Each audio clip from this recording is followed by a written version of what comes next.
시청자 여러분 안녕하십니까? 수요일 뉴스온 시작합니다. 이재명 대통령이 G7 정상회의가 열린 캐나다에서 이시바 시게로 일본 총리를 취임 이후 처음으로 만났습니다. 국교 정상화 60주년을 맞아 더 견고하고 성숙한 한일 관계 기반을 조성하기로 뜻을 모았습니다. 강진원 기자입니다. 이재명 대통령이 회담장에 들어서는 이시바 일본 총리를 환한 얼굴로 맞이합니다. 취임한 지 보름도 채 안 돼 일본 정부의 최고 책임자와 회담에 나선 겁니다. 30분가량 진행된 정상회담에서 이 대통령은 한일 관계를 더 발전시켜 나가겠다는 의지를 내비쳤습니다. 작은 차이들이 또 의견의 차이들이 있긴 하지만 그런 차이들을 넘어서서 한국과 일본이 여러 면에서 서로 협력하고 서로에게 도움되는 관계로 더 발전해 나가길. 과거사 문제는 원칙적으로 관리하면서도 양국 간 실질적 협력은 강화하겠다는 의미로 풀이됩니다. 이시바 총리도 올해가 한일 국교 정상화 60주년이라는 사실을 언급하며 화답했습니다. そして政府と政府、企業と企業のみならず、国民同士の交流もこの60周年を機にさらに盛んになり、日韓の連携協力が地域のために世界のために。 두 정상은 북한 문제를 포함한 지역의 여러 지정학적 위기도 공동으로 대응하기로 했습니다. 한미일 삼각공조를 유지하고 한일 간 협력을 심화하기로 했습니다. 격변하는 국제 정세 속에서 한국과 일본의 협력이 중요하다는 데 의견을 같이 했습니다. 셔틀 외교의 재개에도 의지를 다졌습니다. 트럼프 대통령의 조기 귀국으로 한미 정상회담은 무산됐지만 정상 외교 시간표는 빽빽했습니다. 하루에만 일본과 영국, 캐나다 등 6개 나라 정상, 그리고 국제기구 수장과의 만남이 이루어졌습니다.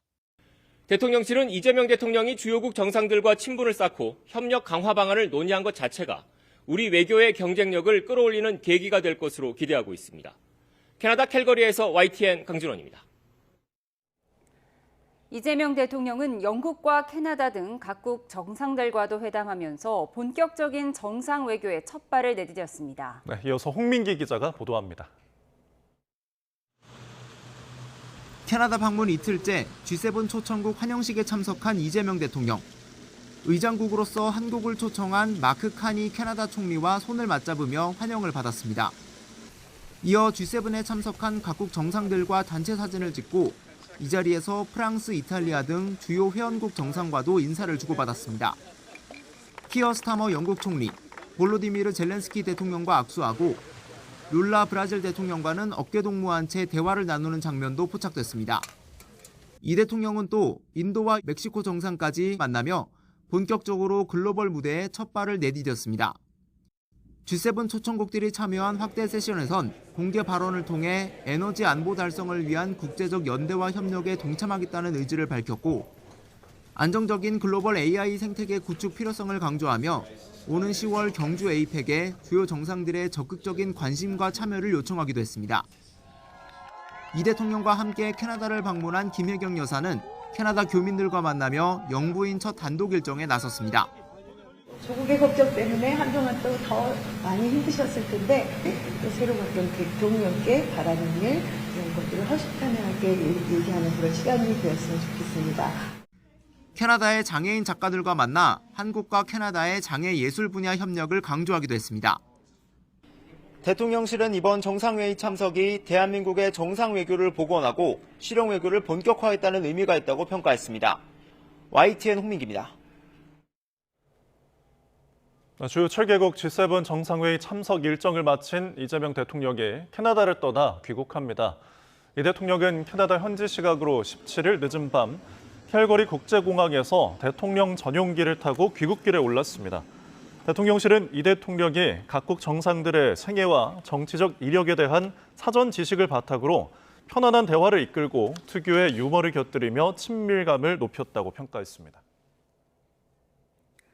정부와 여당이 전 국민에게 민생회복 지원금을 보편 지급하되 취약계층은 추가로 지원하는 방향으로 2차 추경안 최종 조율을 마쳤습니다. 국회에서는 청문회를 앞두고 김민석 국무총리 후보자를 둘러싼 의혹을 두고 여야의 신경전이 계속되고 있습니다. 국회로 가보겠습니다. 강민경 기자. 네, 국회에 나와 있습니다. 네, 당정이 조율한 2차 추경 규모와 세부 내용부터 정리해 주시죠. 네, 여당과 기획재정부 대통령실은 오늘 아침 당정 실무회의를 열고 정부 발표를 앞둔 2차 추경안의 세부 내용 조율을 마쳤습니다. 필수 추경 성격이었던 13조 원 규모의 1차 추경과 합치면 당이 요구했던 35조 원 규모에 근접해졌다는 게 민주당의 설명입니다. 진성준 정책위의장은 이번 추경안에 민생회복 지원금이 반영됐고 보편 지원을 기본 원칙으로 설계했다고 밝혔습니다. 다만 취약계층 추가 지원이 필요하다는 이재명 대통령의 의지를 반영했다며 보편과 선별 지원이 혼합된 형식의 지원이 될 거라고 언급했습니다. 지역화폐 예산과 자영업자와 소상공인 재무 탕감 재원도 함께 편성됐습니다. 이재명 대통령이 내일 귀국한 뒤 국무회의를 열어 이 같은 내용이 담긴 2차 추경안을 심의 의결하면 정부가 오는 23일 국회에 추경안을 제출할 예정입니다. 김병기 원내대표는 정부의 더 과감한 추경 편성을 촉구했는데 들어보시겠습니다. 위기 상황에선 확장 재정이 기본입니다. 정부가 더 과감하고 적극적인 추경안을 편성해 주기를 당부합니다. 김 원내대표는 민생에는 여야가 따로 없다며 야당의 적극적인 협조를 당부하기도 했습니다. 다만 민생 지원금의 부정적인 국민의힘은 물가 상승 압력이 우려된다며 정치 추경에 단호히 맞서겠다는 입장이라 심사 과정에서 여야 충돌이 예상됩니다. 네, 다음 주 청문회가 잡힌 김민석 국무총리 후보자에 대한 공방도 계속되고 있죠. 네, 민주당은 야당이 국회 인사청문회를 앞둔 김민석 총리 후보자에 대해 맹목적인 정치 공세를 펼치고 있다며 본격 엄호에 나섰습니다. 김병주 최고위원은 야당이 청문회도 거치지 않은 후보자의 사퇴를 압박하는 건 국정 방해 행위라고 목소리를 높였는데 들어보시겠습니다. 근거 없는 의혹을 부풀리며 후보자의 명예를 짓밟고 있습니다. 아주 비열하고 치졸합니다. 반면 국민의힘은 김민석 후보자의 허물이 적지 않은 만큼 자진 사퇴가 불가피하다는 입장입니다. 김용태 비대위원장은 기자들과 만나 김 후보자는 청문 대상이 아닌 수사 대상이라고 강조하며 이재명 대통령의 지명 철회를 요구했습니다. 들어보시겠습니다. 이재명 정부의 개국공신으로 김민석 의원을 생각하셔서 총리를 지명하신 거 아닌가에 대한 생각이 있는데 정치를 좀 대국적으로 하셨으면 좋겠습니다. 여야는 인사청문 실시 계획서와 증인 참고인 출석 요구안 의결을 위해 연 인사청문특위 전체 회의에서도 증인 채택 범위를 놓고 공방을 벌이다가 이견을 좁히지 못한 채 정회했습니다. 네, 마지막으로 국민의힘 쇄신 상황 짚어보겠습니다. 김용태 비상대책위원장과 송원석 원내대표 결론 없는 신경전을 벌이고 있죠. 그렇습니다. 선수별 만남을 진행 중인 송원석 원내대표는 오늘 오전 중진 간담회를 마친 뒤에 자신이 제안한 혁신위원회를 출범시키는 게 의원들의 공통된 의견이라고 밝혔습니다. 일단 혁신위부터 띄우고 김용태 비대위원장이 제안한 5대 혁신안 등에 대해 논의해 나가자는 건데 들어보시겠습니다. 당의 쇄신과 변화가 필요하다고 하는 김용태 비대위원장의 공회에 찬 어떤 제안에 대해서 이것을 좀 더 다듬고 좀 더 확장 발전시키기 위한 어떤 그런 과정이라고 저는 생각을 하고 있습니다. 반면 김용태 비상대책위원장은 자신의 개혁안을 당원 투표에 붙여보자는 주장을 이어가고 있습니다. 혁신이 출범에 대해서도 부정적인 입장인데 들어보시겠습니다.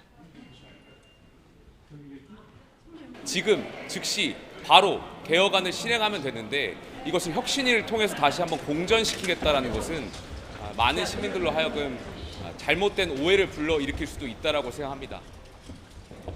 김 비대위원장은 당원의 의사를 묻는 것 자체가 쇄신의 출발이자 갈등 해결의 시작점이라며 이를 거부하는 의원들이 이해가 가지 않는다고 작심 비판하기도 했습니다. 이처럼 의원들은 물론 당 지도부부터 쉽사리 합의를 보지 못하는 만큼 쇄신 방안을 둘러싼 내홍은 한동안 이어질 걸로 보입니다. 지금까지 국회에서 YTN 강민경입니다. 김건희 여사 의혹을 수사할 민중기 특검이 특검보 인선을 마친 뒤 곧장 검찰과의 면담에 나섰습니다. 다른 특검들도 정식 출범을 위한 준비 작업에 속도를 올리고 있는데요. 자세한 내용 취재기자 연결해서 알아보겠습니다. 이경국 기자, 김건희 여사 특검이 수사 착수를 위한 본격적인 준비에 나섰다고요? 네, 맞습니다. 김건희 여사 의혹을 수사할 민중기 특검팀, 검사 출신인 김형근, 박상진, 오정희 변호사, 그리고 판사 출신 문홍주 변호사가 특검보로 임명이 됐습니다. 그리고 임명 하루 만인 오늘 김 여사 의혹을 수사한 검찰 수뇌부와 잇따라 만나서 논의를 진행하고 있습니다.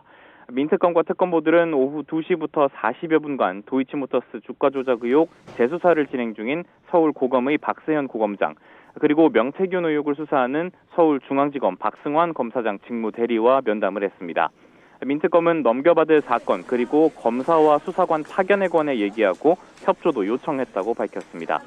조금 뒤부터는 건진법사 의혹을 맡고 있는 서울 남부지검 신흥석 검사장과의 면담도 진행이 됩니다. 앞서 4명의 특검보는 임명과 관련한 소감을 밝히기도 했습니다. 특검보들은 막중한 책임감을 느낀다, 진실규명을 위해 투명하고 철저한 수사를 하겠다고 전했습니다. 나아가 정치적 고려나 외부 압력에 흔들림 없이 직무의 독립을 지켜나가겠다고도 강조했습니다. 김건희 특검팀은 서울 서초역 부근에 임시 사무실을 마련해 본격적인 업무 준비에 착수했습니다. 정식 사무실은 광화문역 부근 건물에 꾸릴 예정인데 이를 위해서 소유권을 가진 기재부에 국유재산 임시사용 승인을 요청한 상태입니다. 특검 관계자는 다음 달 초부터 수사에 들어갈 수 있도록 준비할 계획이라고 설명했습니다. 네, 이런 가운데 검찰은 김 여사 의혹 관련 막판 수사에 속도를 내고 있죠? 네, 그렇습니다. 특검 출범이 임박한 상황이지만 검찰은 김 여사 의혹 관련 수사에 박차를 가하는 모습입니다. 서울고검 도이치모터스 주가 조작 의혹 재수사팀 김 여사에게 소환을 통보한 것으로 확인이 됐고요. 서울중앙지검 명태균 의혹 수사팀도 최근 소환을 통보한 것으로 전해지고 있습니다. 다만 김 여사가 입원한 상태이고 김 여사 측은 특검과의 중복 수사 우려 등을 지적하면서 검찰 소환에 응하기 어렵다는 입장을 밝힌 것으로 확인이 됐습니다.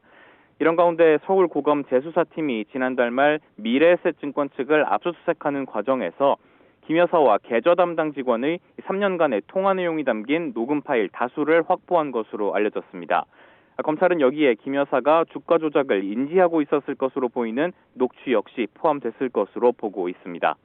민중기 특검팀이 검찰이 추가 확보한 증거를 포함해서 주가 조작 의혹 관련 내용을 우선하여 살필 수 있다는 전망이 나오고 있습니다. 네, 또 다른 특검인 내란 특검의 상황은 어떻습니까? 네, 내란 사건을 수사할 조은석 특검, 특검부 후보 8명의 임명 요청안을 제출해둔 상태입니다. 파견 검사들도 본격적인 업무 파악에 돌입한 것으로 보입니다. 내란 특검은 현재 서울 동부지검에 임시 사무공간을 마련한 상태인데 행정 지원 인력들이 출근해서 특검이 꾸려지기 전 사전 업무를 하고 있습니다. 내란 특검은 서울 고검에 사무실이 마련되면 거처를 옮길 계획인데 공간 마련을 위한 협의 그리고 현장 답사도 이뤄지고 있습니다. 네, 끝으로 최상병 특검 준비 상황도 전해주시죠. 네, 최상병 사망 사건 수사 외압 의혹 등을 수사할 이명현 특검, 특검보 인선에 주력하는 모습입니다. 이 특검은 오늘 오전 기자들과 만나서 아직 특검보 후보 추천을 마무리하지는 못했다고 밝혔습니다. 정당 가입 이력 등 결격 사유를 고려해야 하고 국방부 조직이나 내부 사정을 잘 아는 사람들이 필요해서 추천이 늦어지고 있다는 겁니다.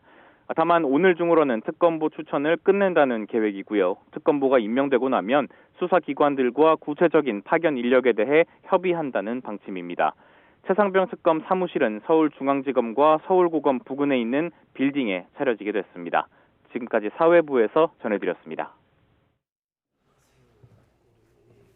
도이치모터스 주가 조작 사건 재수사팀이 김 여사가 시세 조종을 알았을 것으로 보이는 정황을 포착한 것으로 전해졌습니다.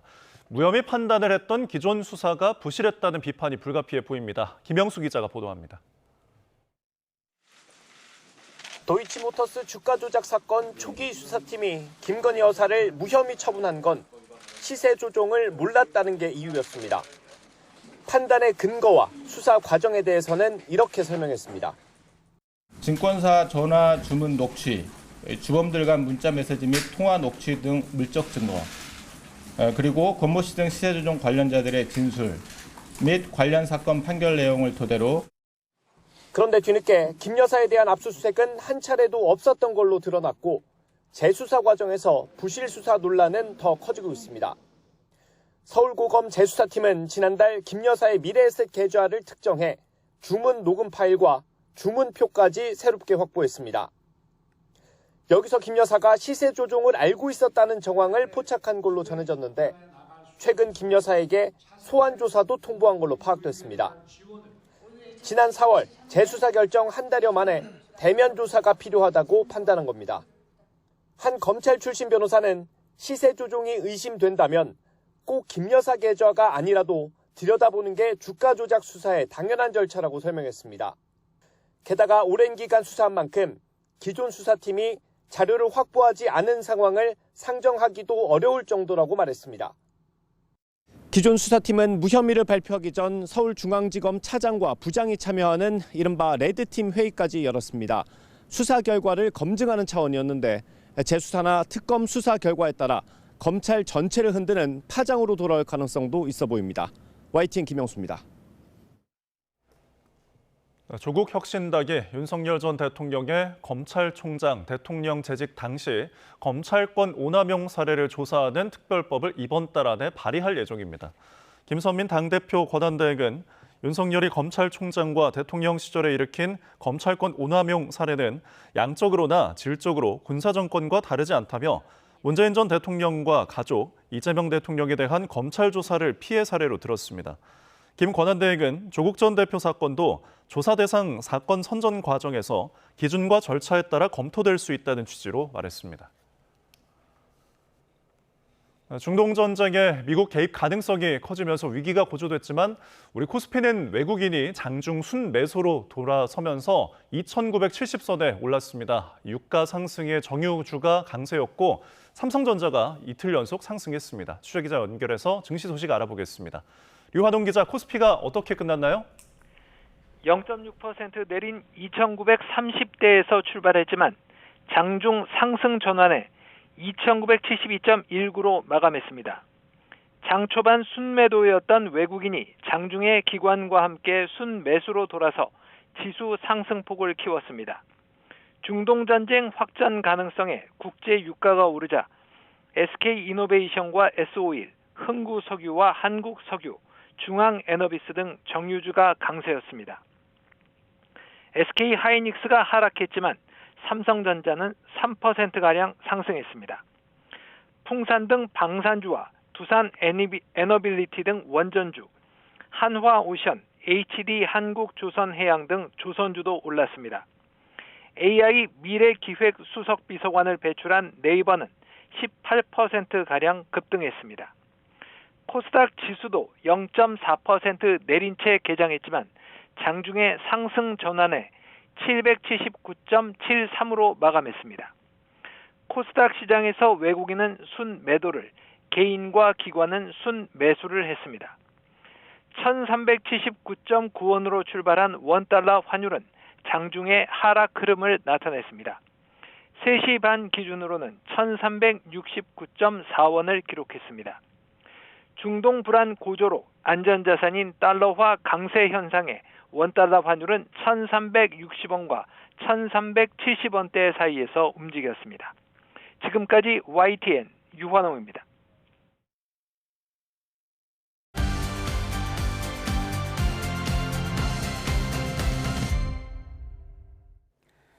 정치의 겉과 속을 들여다보는 정치온 시작합니다. 오늘은 박수현 민주당 의원, 박형수 국민의힘 의원과 함께 집중 분석해 보겠습니다. 두 분 어서 오세요. 안녕하십니까. 안녕하세요.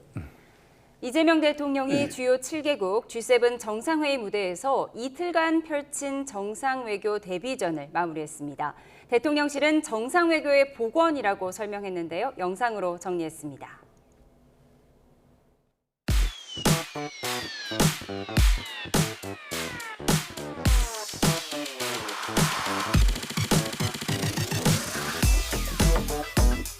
마치 앞마당을 같이 쓰는 이웃집처럼 우리는 뗄래야 뗄 수 없는 관계였습니다. 한국과 일본이 미래지향적으로 좀 더 나은 관계로 발전하기를 진심. そして政府と政府、企業と企業のみならず国民同士の交流もこの60周年を機に 국제사회에 민주 한국이 돌아왔다는 메시지를 분명하게 각인시켰습니다. 한국 민주주의의 복원을 알리는 성과가 있었습니다.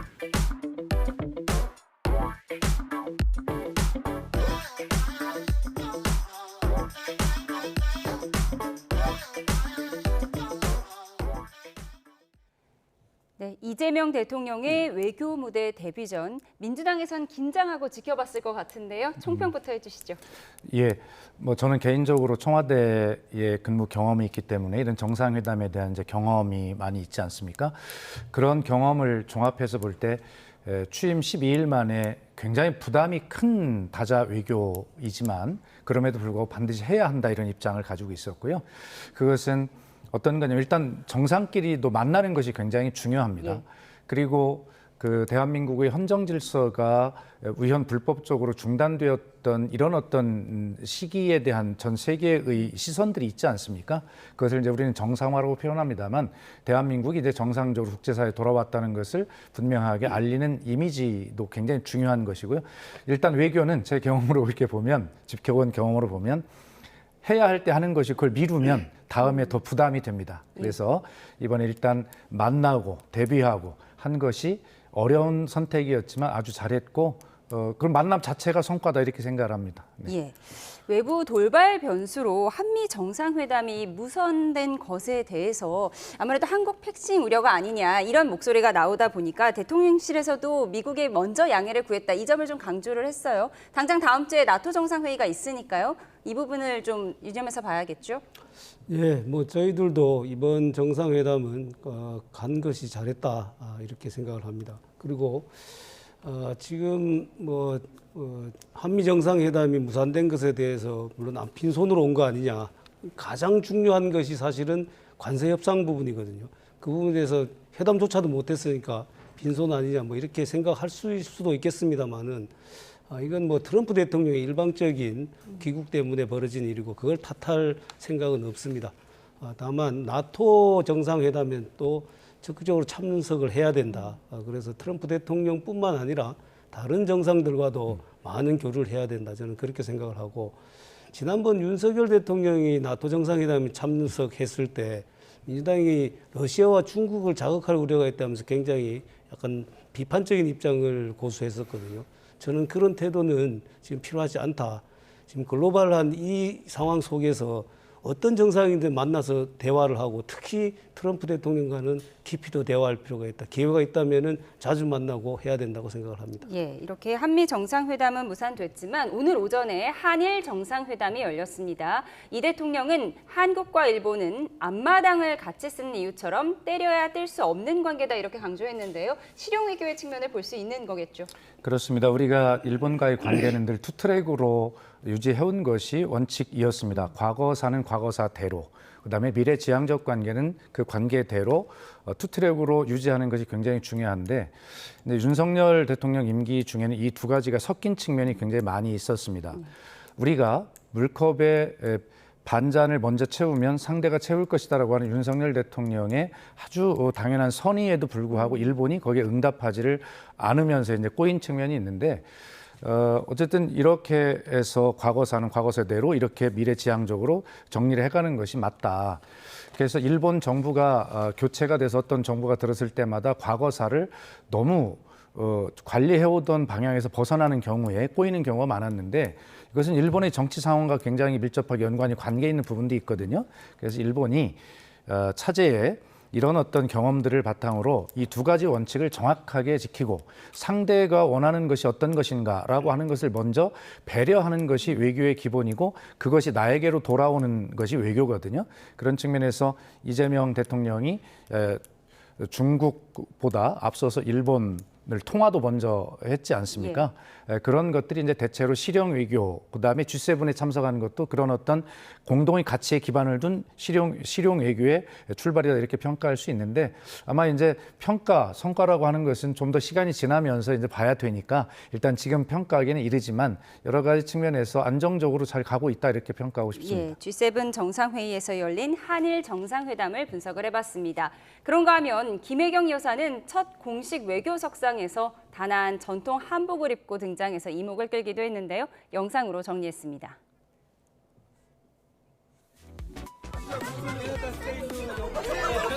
밴쿠버에서 왔어요. 7시간 걸려서 왔어요.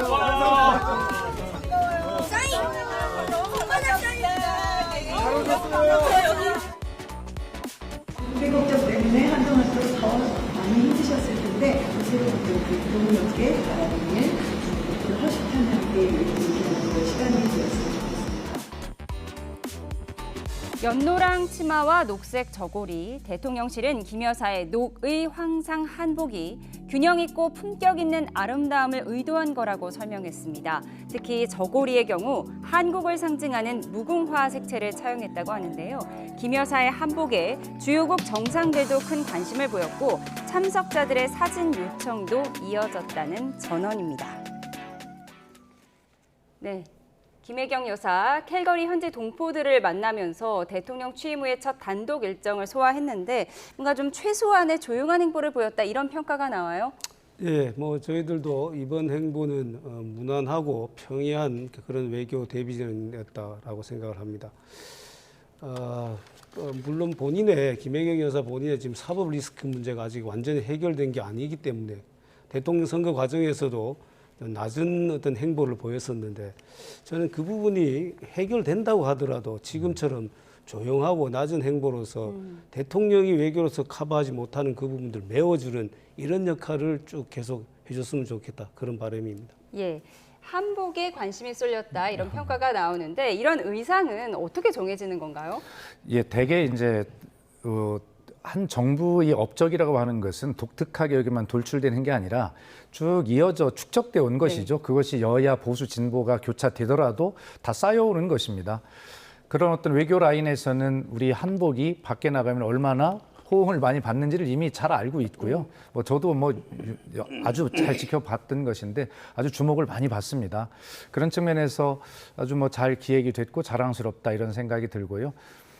이제 아마 전체적으로는 대한민국의 민주주의가 위기를 맞았다가 국민의 힘, 시민의 힘으로 이것을 극복한 그 민주주의 회복 탄력성이라고 하는 것에 대해서 G7과 그 주변 초청 국가들이 기본적으로 관심을 많이 가질 수밖에 없는 회담이었어요. 거기에 이제 우리 한류의 대표적인 한 가지는 한복을 입고 나타났기 때문에 굉장히 독특하게 주목을 많이 받았는데 이런 측면들도 대한민국을 알리는데 대한민국이 이렇게 국제 무대에 정상적으로 복귀해 있음을 알리는 좋은 역할을 했다 이렇게 생각을 합니다. 예, 이재명 대통령의 외교 데뷔전 G7 정상회의를 두 분과 함께 정리해봤습니다. 그런가면 김민석 국무총리 후보자의 인사청문회 다음 주 24일과 25일 이틀 동안 열리는 것으로 결정이 됐습니다. 국민의힘은 각종 의혹을 거론하면서 후보자가 거취를 결단하라고 촉구하고 있는데요. 김 후보자는 정면 돌파 방침입니다. 영상으로 보시죠. 허위 차용증을 쓰고 자금을 지원받았다는 의혹이 제기됐는데요. 누가 질문하셨죠? 허위 차용증이라는 그런 허위나 확인되지 않은 용어를 쓰는 것을 주의하시는 것이 좋을 것 같습니다. 몫인 빌라에 대해서도 또 자금 의혹이 하나 좀 제기됐는데 여기 대해서 좀 입장을 주세요. 여기는 어느 채널인가요? 저희 지금 다 풀입니다. 아, 그러세요? 예. 아까 말씀드렸던 몫인 빌라 자금 의혹은 어떻게 되세요? 현재 대통령 선거에서 패배한 야당에서 제 총리 지명에 대해서 비판하거나 반대하는 것에 대해서 충분히 이해합니다. 그러나 반대를 이해한다고 해서 없는 법적 문제가 생기지는 않습니다. 네, 김 후보자 오늘도 SNS를 통해 장문의 글을 올렸습니다. 한 60대 부부가 김 후보자가 돈을 빌려간 뒤 갚지 않았다고 주장하며 극단적 선택을 했다는 과거 언론 보도와 관련해 정치검찰의 천인 공노할 허위투서 음해 사건이라고 주장했습니다. 2010년 민주당 최고위원으로 활동하면서 중국에 있는 칭화대에서 석사 학위를 받았다는 논란에 대해서는 이렇게 설명했는데요. 들어보시죠. 월수금 회의를 할 텐데 어떻게 그때 그걸 했냐. 근데 사실은 그때 그걸 같이 했어요, 제가 좀 무리한 일을 했는데요. 월수금에 아침 회의를 하고 7시 회의를 하고 8시, 9시 비행기를 타고 그래서 수업을 다 했어요. 다 하고 시험 다 보고. 네, 김민석 후보자 여러 의혹에도 불구하고 외신 기자 간담회를 하는 등 후보자로서는 이례적인 공개 일정을 이어가고 있는데 아무래도 여대 야소 상황에서 인사청문회는 통과할 것이다 이런 자신감에서 나온 걸까요? 저는 자신감이라기보다는 이 부분은 굉장히 오만한 태도라고 생각을 합니다. 물론 절대 다수 의석을 민주당이 가지고 있기 때문에 이런 행동이 나올 수 있다라고는 보이지만 국민들께서는 결코 이 부분을 곱게 보시지 않을 겁니다. 지난 13일에 그 물가 간담회를 했습니다. 여기까지는 저희들이 이해를 했습니다. 왜냐하면은 워낙 지금 경제 상황이 어렵고 하기 때문에 총리 지명된 분이라도 이 물가 부분에 대해서는 경제 부분 챙겨야 된다. 그런 의미였거든요. 그런데 이번에 보니까 경제부처 장관들로부터 다 업무 보고를 받았습니다. 그리고 또 일본 총리 특사도 접견을 하고 이건 마치 국무총리가 다 된 듯한 그런 인상입니다. 그런데 지금 뭐 아까 또 나왔습니다만은 여러 가지 의혹들이 지금 불거지고 있어요. 지금 10대 의혹에 대해서 국민의힘이 얘기하고 있지만 많은 의혹이 불거지고 있는데 거기에 대해서 제대로 된 해명을 하지 않고 있습니다. 청문회 때 얘기하겠다 이런 식으로 이틀 동안 청문회만 어떻게든 넘기면 된다 이런 생각일 것 같아요. 저는 이 태도는 굉장히 부적절한 태도이기 때문에 지금부터 제기된 의혹에 대해서 하나하나씩 소상히 설명을 하고 국민들의 이해를 구해야 된다. 그렇지 않으면은 인사청문회에서 결코 통과되기가 쉽지 않을 거라고 생각을 합니다. 네, 기자들이 질문을 하면 어느 매체에서 나오셨죠? 어디 기자시죠? 이렇게 질문을 하면서 조금 적대적인 부분도 드러내기도 했는데요.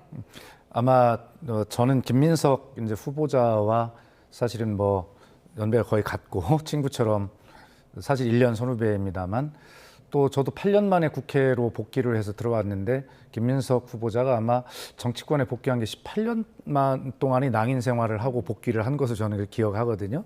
그 과정에 좀 만나기도 했고 그런데 굉장히 고통스럽게 어려운 삶을 살았습니다. 자, 그렇다고 해서 법적인 문제가 설명이 되는 것은 아니죠. 법적인 문제가 있다면. 그러나 우선 야당에서 제기하는 10대 의혹 중에 이제 정치 자금이 문제가 가장 집중적으로 제기가 됐었잖아요. 그런데 정치인이 아닌 어떤 정치 낭인 시절에 어떤 사적인 어떤 금전 거래나 이런 부분까지도 정치 자금법으로 잣대를 정확히 들이대서 해명하라. 그리고 해명했는데 그것이 말이 안 된다라고 하는 것은 지나친 정치 공세의 선으로 넘어가는 그런 상황에 있거든요. 그렇기 때문에 민주당에서는 이것을 강하게 차단할 수밖에 없는 입장에 있지요. 그래서 이것이 서로 공세가 심해지고 답변과의 수위가 높아지면 결과적으로는 청문회에서 여러 가지 증거와 이런 것들에서 밝혀질 사실들에 대해서 누군가는 책임을 져야 될 그 책임이 더 커진다는 의미가 되거든요. 그래서 저는 일단은 김민석 후보자가 국무총리 후보자입니다. SNS에 본인이 해명한 그대로 저는 믿어야 한다고 생각을 가지고 있고요. 또 야당은 야당대로 이제 의혹을 더 제기하는 거 당연하다고 생각합니다. 그러나 청문회에서 이런 것이 해명이 되도록 좀 기다려주는 것이 맞고요. 그다음에 그것에 대해서 밝혀지는 사실에 대해서 제기한 정치 공세적 의혹을 크게 제기했다면 그것도 책임을 역시 야당도 져야 하는 것입니다. 예. 일각에서 제기되는 노부부 투서 의혹에 대해서 김 후보자가 장문의 해명 글을 올리면서 해당 의혹을 제기했던 옛 매체에 대해서 기레기가 아니라 쓰레기다 이렇게 강도 높은 비판을 하기도 했거든요. 사실 이게 많이 알려진 사건은 아니었던 것 같은데 오히려 해명글을 올리면서 더 많이 알려지게 됐다 이런 이야기도 나오더라고요. 일단 좀 선택적 해명이라는 생각이 듭니다. 뭐 그 부분에 대해서 특별히 그 노부부가 이미 고인이 되셨기 때문에 반박할 사람이 없어서 그런지 그분은 강하게 지금 대응을 하고 있거든요. 근데 다른 부분은 그렇게 하지 않습니다. 왜 그럴까요? 저는 굉장히 이 대응 자체가 의심스러운 부분이 많다라고 생각을 하고 좀 전에 우리 박수현 의원님께서 지금 낭인 시절에 정치인 현역이 아닌 시절에 있었던 돈거래까지도 이게 정치자금으로 의율돼야 되느냐 이렇게 말씀하셨는데 그때 만약에 김민석 지금 국무총리 후보자가 정계를 은퇴했더라면 그런 말씀이 뭐 성립될 수도 있습니다. 그런데 그게 아니었어요. 계속해서 출마를 하고 정치인하고 최고위원도 하고 했었거든요. 그러면 계속 정치인이지 현역이 아니라고 해서 정치자금법 적용을 안 받는다 그러면 그거는 법률적으로도 말이 안 되고 사실적으로도 말이 안 되지 않습니까? 그래서 그런 부분까지도 충분히 해명을 해야 된다. 그런데 해명하는 것을 보면은 조금 전 말씀드린 것처럼 사망하고 없는 이 부분에 대해서는 강력하게 대응을 하고 그렇지 않은 부분에 대해서는 청문회 때 답하겠다. 이런 식의 태도는 옳지 않다고 생각을 합니다. 예, 민주당 최고위원을 하면서 청와대에서 석사하겠다는 부분에 대해서 오늘은 직접 해명에 나섰는데 오전에 최고위원 회의를 하고 그리고 비행기 타고 중국에 가서 수업을 다 들었다 이렇게 설명을 했어요. 그러니까 저런 것들은 서류만 떼보면 다 나오는 일이지 않습니까? 그렇기 때문에 저것은 김민석 후보가 그게 사실이기 때문에 저렇게 자신 있게 말하는 것이겠죠. 뭐 저것은 의심할 여지가 저는 없다 생각합니다. 뭐 비행기 내역 띄워보면 되니까요. 그렇습니다. 네. 알겠습니다. 이런 가운데 김용태 비대위원장은 김민석 후보자에 대해 수사 대상이라며 비판의 수위를 높인 반면 민주당에서는 비정하다는 반응이 나왔는데요. 정치권 반응 들어보시죠. 굉장히 시덥지 않은 내용들을 가지고 왔고요. 전 부인. 네. 너 요구를 했는데 이건 어떻게 보세요? 이게 정상인가 싶어요.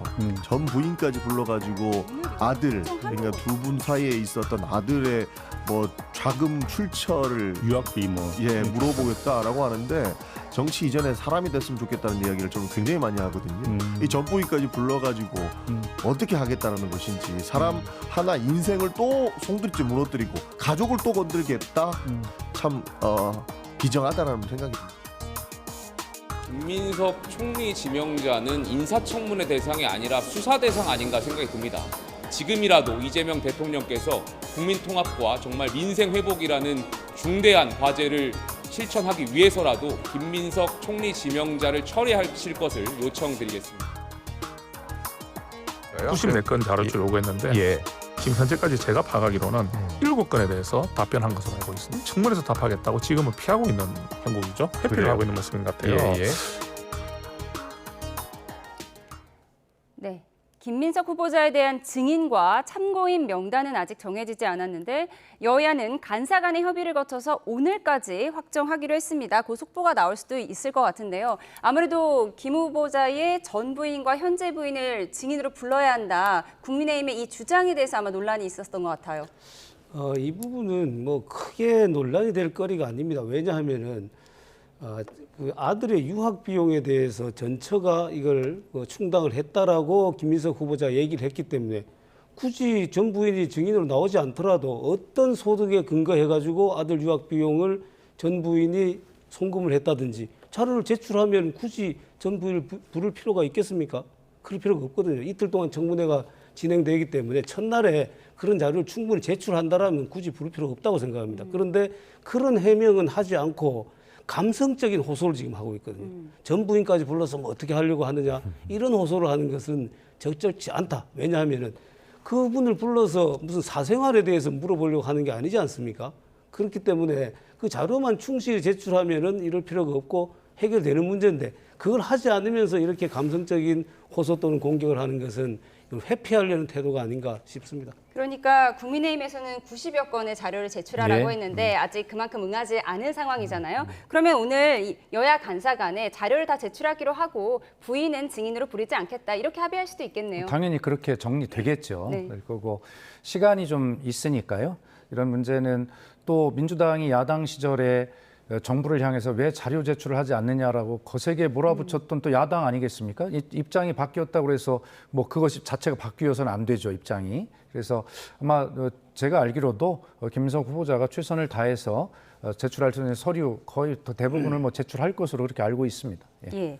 이런 가운데 민주당에서는 야당 인사청문특위위원인 주진우 의원을 향해서 재산 70억 형성 과정에 문제가 없냐며 공격하고 있는데요. 그래픽을 한번 보여주시죠. 하지만 국민의힘 입장에서는 주 의원의 지금 재산을 문제 삼는 것이 아니라 돈의 많고 적음을 문제 삼는 것이 아니라 그동안 김 후보자가 번 돈보다 쓴 돈이 많다. 이 점을 문제 삼고 있다. 여기에 중점을 두고 있는 거고요. 이 공방을 좀 두 분이 정리해 주셔야 할 것 같아요. 예, 저희들이 김민석 후보자가 재산이 많다라고 공격하는 게 아니지 않습니까? 또는 재산이 적다고 공격하는 것이 아닙니다. 2020년에 마이너스 2억 몇 천만 원, 마이너스 5억 몇 천만 원이었죠. 그러다가 갑자기 2025년에 플러스 2억 몇 천만 원이 됐습니다. 그런데 그간의 세비를 다 합치더라도 5억밖에 안 되거든요. 그럼 나머지 돈은 어디서 왔느냐?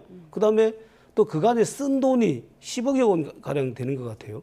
그럼 이 돈은 어디서 나왔냐? 그 출처를 밝히라는 것이지 재산이 많고 적음을 문제 삼는 것이 아니거든요. 그런데 지금 주진우 의원에 대해서는 그걸 공격을 하니까 정말로 메시지에 대해서 답을 하지 않고 메신저를 지금 공격을 하고 있는 거거든요. 주진우 의원이 만약에 재산 형성 과정에 문제가 있다거나 아들 뭐 정리하는 과정에서 문제가 있다면 그거는 그것대로 문제를 삼아야죠. 다만 지금은 국무총리 청문회이지 주진우 의원 청문회가 아니지 않습니까? 일단은 먼저 해야 될 것은 국무총리로서의 인사청문회 과정에서 제기된 여러 문제들을 소상하고 명백하게 해결을 해야 된다. 답을 해야 된다라는 것이 우선입니다. 예, 주진우 의원에 대한 공격에 대해서 메시지가 아닌 메신저 공격을 하고 있다라고 반박을 하셨습니다. 그러니까 이 김민석 후보자의 재산 형성 과정에 대한 정치 공격이 과하다, 도를 넘었다는 판단을 민주당을 하는 것이죠. 그렇기 때문에 이제 그걸 방어하기 위해서 일단 방어는 후보자가 본인이 청문회를 통해서 할 거 아니겠습니까? 당에서는 그렇다면 그 주진우 의원 같은 경우에 본인의 재산도 문제고 그다음에 그 아들의 재산도 나이에 비해서 이 형성 과정을 의심할 정도로 너무 많다, 과하다라고 하는 이야기를 할 수밖에 없는 그런 입장에 있어요. 그렇기 때문에 만약에 입장을 바꿔놓고 국민의힘이 저희들 입장이라면 그런 이야기를 안 했겠는가. 그러므로 이렇게 서로 하지 않도록 청문회라는 제도가 있기 때문에 그 제도를 충분히 통해서 서로 증명하고 공방을 할 수 있도록 시간을 좀 주고 해야 되는데 너무 과하게 넘어간다, 도를 넘었다는 판단을 하니까 민주당도 그렇게 과하게 방어를 할 수밖에 없는 것입니다. 예, 주진우 의원 쪽에서는 나와 내 아들의 재산 형성 과정에 문제가 없고 세금도 다 냈기 때문에 민주당 의원들을 고발하겠다 이런 방침인 것 같아요. 그거는 개인적으로 주진우 의원은 충분히 그럴 수 있다라고 생각을 합니다. 인사청문회 과정에서 문제된 건 공식적인 자료로 나온 부분 아니겠습니까? 이걸 확인하고 문제 제기를 하는 것인데 주진우 의원에 대한 저 공격은 어떤 확인을 거쳐서 했는지 전혀 근거 없이 공격한다라면은 주진우 의원이 법적인 조치를 취할 수밖에 없겠죠. 예, 알겠습니다. 저희는 다음 이슈로 넘어가 보도록 하겠습니다. 김건희 여사가 최근 서울의 한 대형 병원에 입원을 했는데요. 검찰은 특검 출범 전에 김건희 여사를 상대로 한 막판 수사에 집중하는 모습인데요. 정치권의 목소리 먼저 듣고 오겠습니다. 마지막이라도 윤석열, 김건희가 깨끗한 모습을 보였으면 좋겠어요. 그래도 3년간 대통령을 했고 영부인을 했다고 하면은 그렇게 추잡하게 놀면 되겠어요. 이제서 통화 기록이 나오고 주가 조작 나오고 그리고 소환 통보하니까 우울증 걸렸다고 병원 가요? 아니 우리 서민들이 병원 입원실 잡기가 쉬워요? 저는요 마지막까지 이렇게 추잡한 모습을 보이는 윤석열, 김건희는 절대 용서받지 못한다. 평소에도 이제 계속 우울증 약을 먹었으니까 평소에도 안 좋았고요. 지금 이게 그냥 특검 수사를 피하기 위해서 이게 뭐 고의 입원 아니냐? 이게 터무니없는 약인 게 소환하려면 몇 달이 걸려요. 병실에 한 일주일 정도 있을 거예요. 그러면 지금 퇴원할 텐데 이게 뭐 피하기 한 거다. 이건 말도 안 되는 가짜뉴스다. 원래부터 이게 몸이 좀 안 좋았고 다만 이제 그 김건희 여사 특검에 제가 들어봤더니 우리가 이번 특검 잘 됐다고 그래요. 할 수 있다. 예, 진짜 이게 말도 안 되는 가짜 의혹들이 너무 나오니까 우리 이번 기회에 클리어하게 정리하고 하자. 우리 변명도 되고 잘 됐다.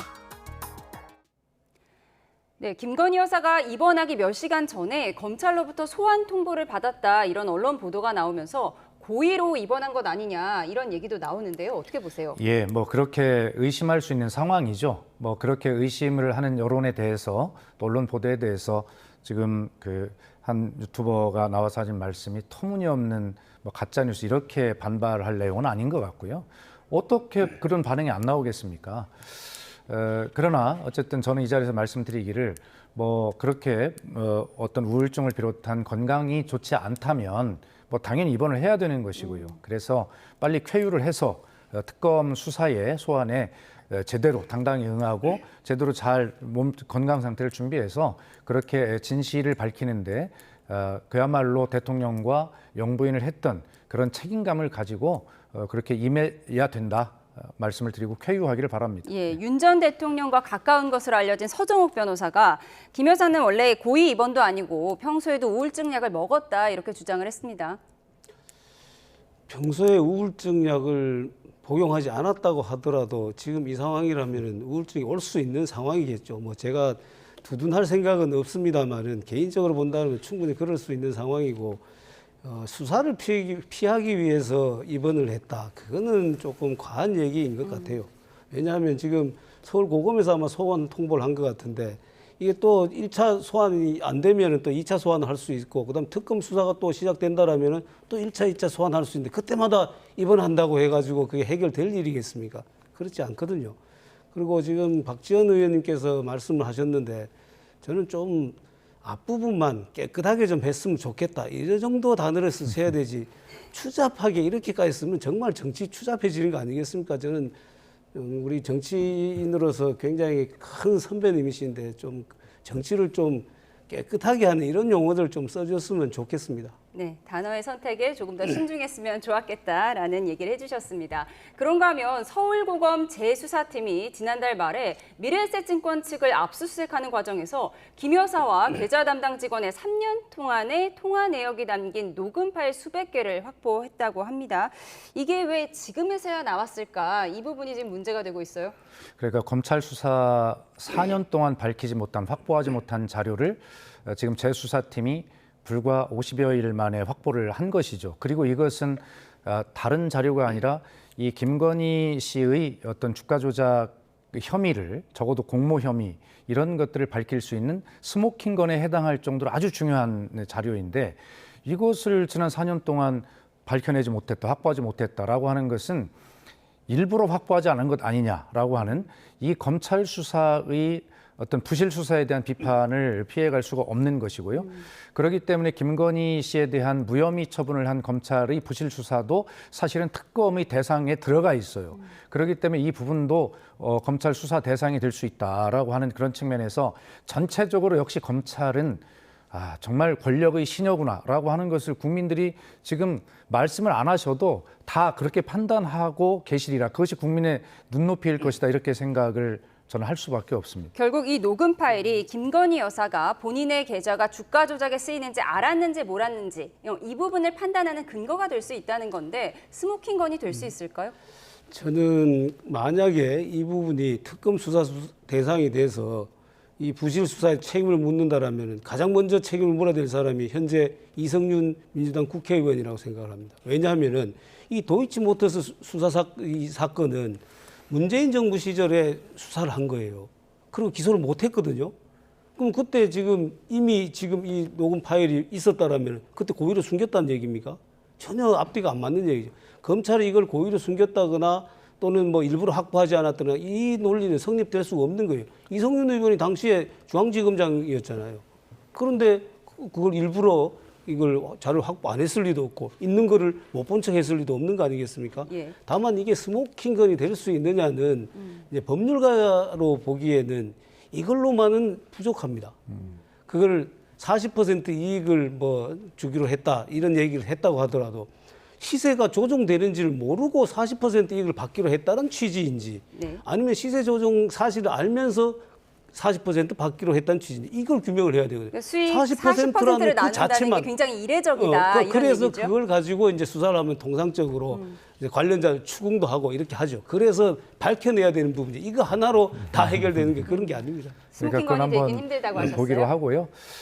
국민의힘에서는 늘 이 부분을 옹호할 때 말씀하시는 것이 문재인 정부 때 탈탈 털었다, 그런데 밝혀지지 않았다, 이 논리를 늘 주장하고 지금 우리 존경하는 박형수 의원님께서 말씀을 하시는데요. 맞습니다. 그때와 그 뒤에 수사들, 공범들에 대한 수사가 쭉 진행이 되면서 재판을 통해서 여러 가지 추가 증거들이 계속 밝혀지고 있었어요. 진화하는 겁니다, 이 증거가. 그런데도 문재인 정부 때는 그런 상황이 아니었기 때문에 수사하려고 해도 거기까지밖에 못했어요. 그 뒤에 여러 가지 증언과 진술, 증거들이 계속 나오는데도 윤석열 정부에서, 정권의 검찰에서 이 부분을 수사를 하지 않은 거예요. 부실 수사한 겁니다. 그래서 문재인 정권 때 검찰이 이것을 알고도 일부러 안 했다, 무능했다, 부실 수사했다, 이런 차원과는 취지가 다르고, 그 뒤에 법률 전문가가 아닌 제가 봐도 공범들이 재판을 통해 밝혀진 새로운 사실들이 계속 많이 나왔거든요. 그럼에도 불구하고 덮었다는 것입니다. 그런 취지입니다. 예, 문재인 정부 시절에 검찰 수사가 시작이 됐는데 윤석열 정부 시절에 그것이 멈추면서 문제가 된 거라고 분석을 하셨는데요. 네, 그 부분은 공범들 수사 진행 과정에서, 재판 진행 과정에서 특별히 나온 게 사실 없었어요. 근데 그 수사라는 건 원래 한 번에 이렇게 딱 해갖고 끝났는 게 아닙니다. 진술이 조금씩 바뀔 수 있고, 좀 숨겼던 진술을 나중에 가서 할 수도 있고, 그렇게 해서 밝혀지는 경우도 있어요.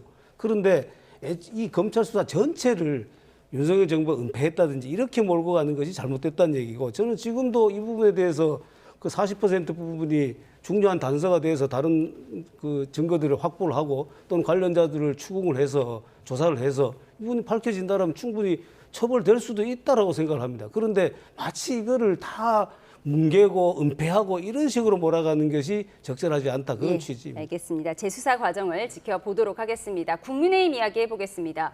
국민의힘은 원내대표가 선출되자마자 당의 투톱이 충돌하고 있습니다. 5대 개혁안 실행을 위한 전당원 투표를 지금 당장 하자는 김용태 비대위원장, 그리고 혁신위를 설치한 뒤에 논의하자는 송원석 신임 원내대표 투톱의 목소리 먼저 듣고 오시죠. 지금 즉시 바로 개혁안을 실행하면 되는데 이것은 혁신위를 통해서 다시 한번 공전시키겠다라는 것은 많은 시민들로 하여금 잘못된 오해를 불러일으킬 수도 있다라고 생각합니다. 전당대회를 조기에 할 수 있도록 진행을 해 나갈 생각입니다. 공전시키는 것이 아니라 당의 쇄신과 변화가 필요하다라고 하는 김용태 비대위원장의 고뇌에 찬 어떤 제안에 대해서 이것을 좀 더 다듬고 좀 더 확장 발전시키기 위한 그런 과정이라고 저는 생각을 하고 있습니다. 네, 김용태 위원장의 개혁안을 바로 받지 못하는 국민의힘 기류에 대해서 친한동훈계인 신지호 전 의원은 이런 해석을 내놨습니다. 듣고 오시죠. 친윤 기득권은 무사하다. 윤 전 대통령은 정치 무대에서 퇴장했지만 친윤은 건재하다. 그 친윤들 입장에서 보면 사랑하는 님은 가셨다. 그러나 우리는 여전히 행복하다. 나는 친윤 아니다. 나 원래 계파가 없는 사람이다. 자꾸 친윤 원내대표, 뭐 친윤계 이런 얘기 하지 말아라 그러시던데요. 옛날 뭐 개콘에 연구 없다 뭐 이런 거랑 비슷하고요. 그런 수준의 눈 가리고 앙황이다. 네, 혁신위가 먼저인지 당원 조서가 먼저인지 이게 왜 중요한 걸까요? 일단 그 원내대표 선거에서 신임 원내대표도 그렇고 또 다른 후보로 나오셨던 분도 혁신위를 설치를 해서 이 부분을 좀 논의를 해보자라고 제안을 했습니다. 그럼 거기에 따라서 의원들은 의견을 수렴을 해야 되고 오늘도 지금 선수별 간담회가 진행되고 있는데요. 그러니까 그렇게 해서 어느 정도 정제된 안을 국민들이나 당원들께 내놔야 되지. 그 혁신안이라고 개혁안이라고 5가지를 얘기를 했는데 이 5가지가 개혁안인지도 명확하지가 않습니다. 첫 번째가 뭐였냐면 전당대회를 조기에 개최하자는 거였어요. 이건 모두가 다 동의를 해요. 그래서 이미 이 부분은 다 정리가 됐습니다. 전당대회 개최하는 것으로. 그다음 당무감사 부분이 있는데 당무감사 어떤 형식으로 지금 진행이 되고 있어요. 당무감사라는 명칭을 쓰든 안 쓰든 진행되고 있고 그 부분에 대해서는 많은 의원들께서는 당무감사를 하는 게 부적절하다라고 얘기를 했음에도 당무감사 이미 진행되고 있습니다. 그다음에 이제 당원 의견 반영 부분이라든지 상향식 공천 이런 부분이 있는데 이거는 민주당도 그렇고 국민의힘도 그렇고 오랜 논의를 해야 되는 겁니다. 상향식 공천 이런 문제는. 그렇게 하다 보면은 상향식 공천을 100% 하다 보면 현역 교체가 잘 안 돼요. 국회의원도 그렇고 자치단체장도 그렇거든요. 그러면은 이제 신선하지 못하다라는 평가를 받기 때문에 이게 여러 고심이 있는 부분이거든요. 이걸 당장 실현할 수 있는 부분이 아니거든요. 그런데 이제 이거를 여론에 호소하듯이 국민들 호소하지 이렇게 던져놓고 마치 대립되는 듯한 태도로 보여버리면은 국민의힘 의원들이 가장 걱정하는 것은 대선에서 패배하고도 국민의힘 의원들은 반성하지 못하고 이렇게 싸우느냐라는 이 모습이 제일 걱정되는 부분이거든요. 그런데 5대 개혁안 중에 그렇게 더 지금 가고 있어요. 논점이 되는 것은 윤 전 대통령 탄핵 반대 당론 무효화 이 부분 아닌가요? 반대 당론 무효화 부분도 그렇습니다. 반대 당론 우리가 당론이라는 것은 표결을 할 때 정하는 겁니다. 탄핵 표결을 할 때 정했잖아요. 그다음 법안에 대해서 우리가 표결을 할 때 당론을 반대하자, 찬성하자 이렇게 정하는 겁니다. 이미 그렇게 해서 표결해버린 사안을 지금 돌린다고 해가지고 그게 없는 걸로 되겠습니까? 되면 얼마나 좋겠습니까? 저희들이 대선에 패배한 첫 번째 이유가 계엄을 하고 탄핵 이 상황 때문에 지지 않았습니까? 그리고 우리가 앞으로 가장 걱정하는 부분이 이 탄핵의 늪에 빠져서 탄핵 찬성이냐 반대냐 이게 제일 우려하는 부분이에요. 근데 이걸 당론 변경한다고 해서 해결될 수 있다면 저희 당연히 그렇게 해야죠. 그런데 이거는 그렇게 해결되는 문제가 아니라 정치적인 책임을 져야 되는 부분이고 역사의 평가를 받아야 되는 부분입니다. 그래서 우리는 그 정치적인 책임으로 대선에서 패배를 했고 또 앞으로 이 여파가 언제까지 갈지도 모르겠습니다. 그러니까 그걸 그렇게 해결을 하고 앞으로 미래에는 우리가 이걸 하지 않겠다든지 탄핵 결과를 받아들이겠다 이렇게 해야 되지. 당론을 변경하는 걸로 이 해결할 수는 없다라는 것이 다수 의원들의 생각이거든요. 네. 뭐 역사를 지울 수는 없지만 네. 탄핵 반대를 했던 그 부분을 반성하자 이런 의미인 것 같은데 그래서 김용태 위원장은 지금 즉시 바로 개혁안을 실행하면 될 것 아니냐 이렇게 얘기를 하고 있거든요. 김용태 비대위원장의 말씀도 이해가 되고요. 뭐 저는 당연히 그래야 된다고 생각해요. 그러나 지금 박형수 의원님 설명이나 송원석 신임 원내대표의 말씀처럼 좀 더 많은 의견을 모아서 체계적이고 구조적으로 이 혁신안을 마련해야 된다는 그 말씀도 일리가 있어요.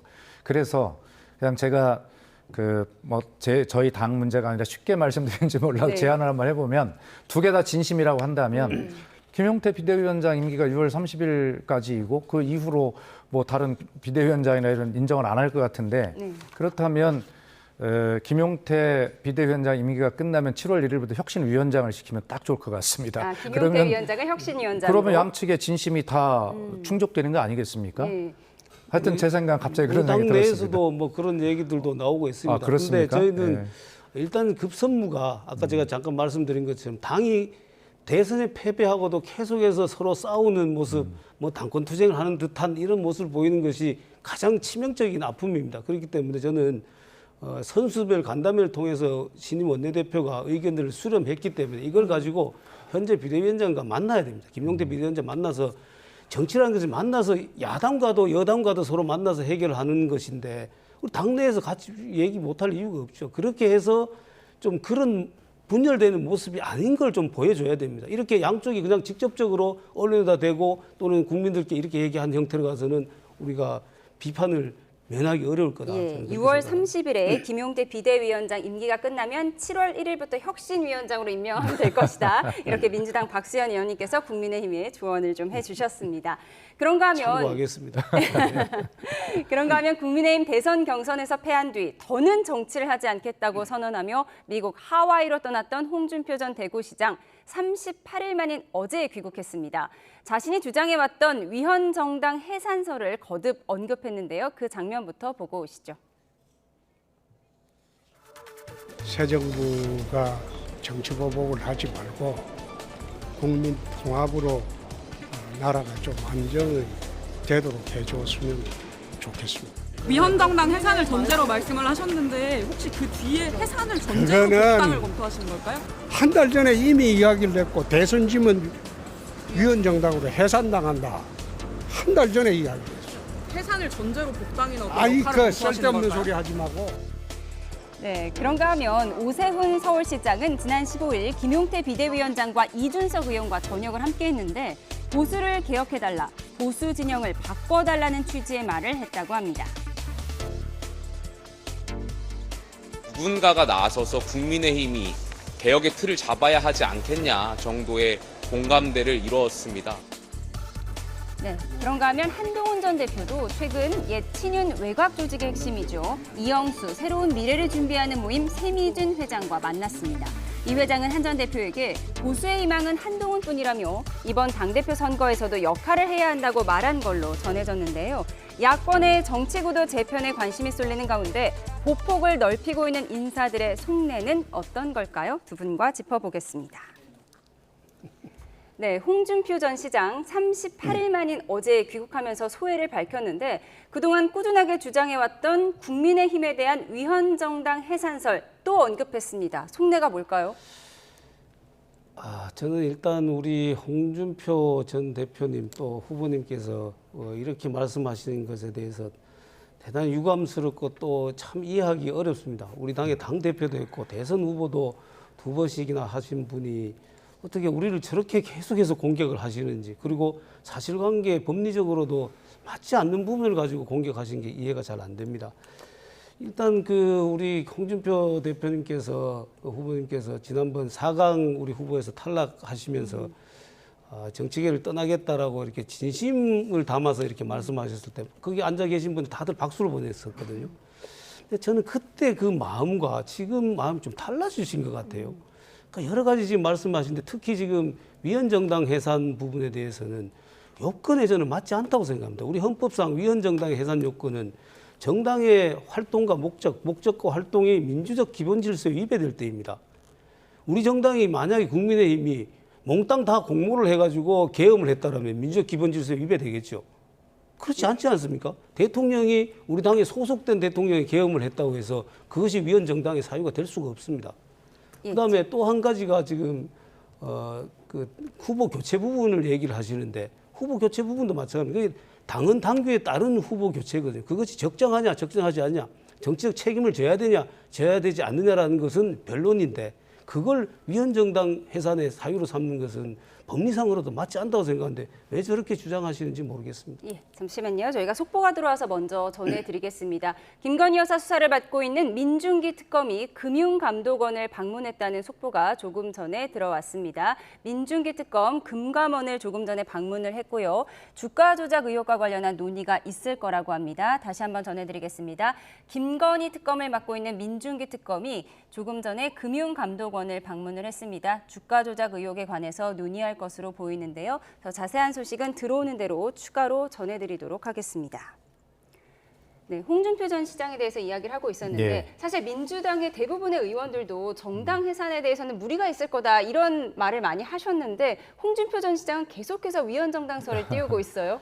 그러니까 저는 뭐 홍준표 전 시장님의 계속되는 저런 메시지나 움직임 이런 것들 그리고 또 함께 보셨습니다만 오세훈 서울시장을 만나는 분들의 어떤 움직임 같이 묶어서 보면 결과적으로 대한민국 우리나라 정당의 보수 재편의 어떤 움직임이 시작이 되었다 이렇게 보고 그런 과정에서 서로 이니셔티브를 주기 위한 그런 싸움이 시작이 됐다 이렇게 보는 것이죠. 홍준표 시장님은 정치를 재개할 것이라고 보는데요. 국민의힘의 복당 원서를 내는 것도 국민의힘을 흔드는 굉장히 중요한 아주 그 파괴력 있는 카드라고 저는 생각을 해요. 복당 원서를 받을 것이냐 말 것이냐 그걸 이 부분 가지고 때문에요? 분열이 되지 않겠습니까? 충분히 그럴 가능성이 있다고 보고요. 그런 것들을 포함해서 본인이 신당 창당을 하더라도 결과적으로는 이 본집을 국민의힘을 큰 집을 흔들어서 무너뜨려야 어쨌든 거기에서 새 집을 질 수 있는 세력 재편의 기회가 되지 않겠어요? 그렇기 때문에 결과적으로 보수 재편의 그런 주도권을 잡기 위한 그러한 각자의 움직임들이 이미 시작이 되었다. 그런 기준을 놓고 읽어보면 뭐 지금 움직임들이 보일 것이다. 저는 그렇게 봅니다. 예, 홍 전 시장이 국민의힘에 복당 신청을 하든 아니면 신당 창당을 하든 국민의힘을 흔들 거라고 예상을 하셨는데요. 어떻게 보세요? 그러시려면 탈당을 하시지 말든지 정계 은퇴를 선언하시지 말든지 정계 은퇴 선언한 지 얼마 됐다고 이제 와서 또 금방 또 이렇게 하시는지 이해가 되지 않고 아니 지금도 솔직하게 정말 정치를 재개하고 싶으시다면 국민의힘에 복당하시면 되죠. 입당 다시 신청하면은 우리가 또 그걸 안 받을 이유는 또 없지 않겠습니까? 지금 많은 섭섭한 말씀들을 하시지만 그것 때문에 우리가 예를 들어서 입당 신청을 다시 했는데 안 받는다 그러면 더 큰 분란이 생기지 않겠습니까? 그렇게 정권법을 하셔야지 하시려면은 근데 이렇게 돌려치고 하는 것은 저희들로서는 좀 이해하기 어렵습니다. 예, 보수 재편의 움직임이 어떻게 이어질지 지켜보겠습니다. 오늘 박수현 민주당 의원 그리고 박형수 국민의힘 의원과 집중 분석해봤습니다. 고맙습니다.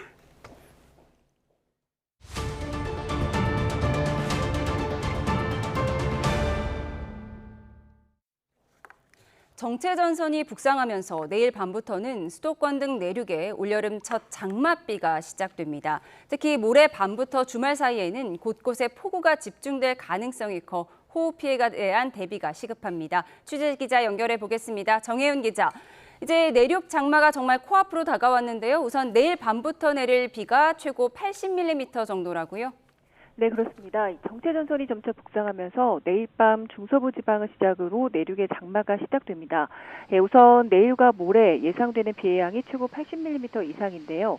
가장 많은 비가 예상되는 곳은 경기 북부와 강원 북부 지역으로 극한호우나 집중호우 수준의 비는 아닙니다. 다만 이 본격적인 호우구름이 유입되는 금요일, 모레 밤부터는 주의가 필요할 걸로 보입니다. 이 시기에는 이 서해상에서 발달한 저기압이 유입되면서 정체전선이 더 강화하는 데다 많은 수증기가 유입돼서 밤사이 비구름이 동서로 강한 띠를 형성할 가능성이 크기 때문입니다. 기상청은 금요일 밤부터 주말 오전 사이 좁은 지역에 강한 비가 집중되면서 지역에 따라서 강수 편차가 크게 나고 또 곳에 따라 호우경보 수준의 강한 비가 내리겠다고 밝혔습니다. 지난해 장마철 7월 이후에 이와 비슷한 형태로 비구름이 발달하면서 시간당 100mm 이상의 국지성 호우가 무려 16차례나 기록됐습니다. 기상청은 장마 초반부터 폭우가 예보된 만큼 비가 쏟아지기 전 배수구나 하수구를 미리 점검하는 등 철저한 사전 대비를 해달라고 당부했습니다. 네, 장마 시작 전이라 그런지 더위도 만만치가 않습니다. 후텁지근한 날씨 내일까지 견뎌야 한다고요?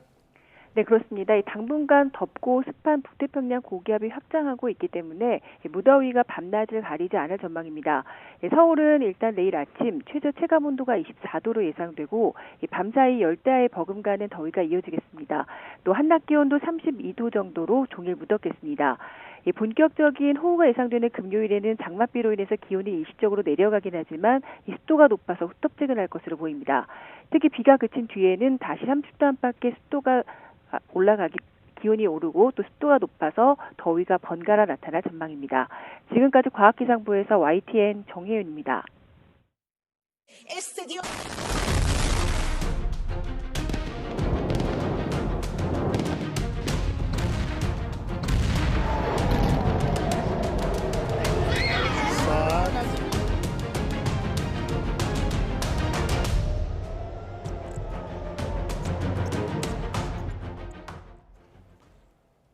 네, 이스라엘이 이란 테헤란에 강도 높은 공습을 벌이고 이란 최고 지도자는 강력한 응징을 선언하는 등 중동 사태가 급박하게 돌아가고 있습니다.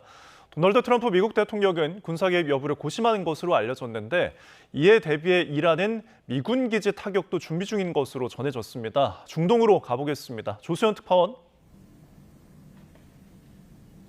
네, 아랍에미리트 두바이입니다. 네, 양측의 충돌 상황부터 정리해 주시죠. 네, 이란과 이스라엘의 무력 충돌이 엿새째로 접어들었는데 양측은 오늘도 미사일 공습을 계속 주고받고 있습니다. 이란은 텔아비브 등을 폭격하며 이스라엘 공격에 극초음속 미사일 파타-1을 동원했다고 밝혔습니다. 앞서 이곳 두바이 상공에서도 이란이 발사한 미사일 여러 기가 날아가는 장면이 포착된 바 있습니다. 이스라엘은 예고한 대로 오늘 이란 수도 테헤란에 또다시 대규모 공습을 단행했는데 테헤란에서는 주민들의 탈출 행렬도 길어지고 있습니다.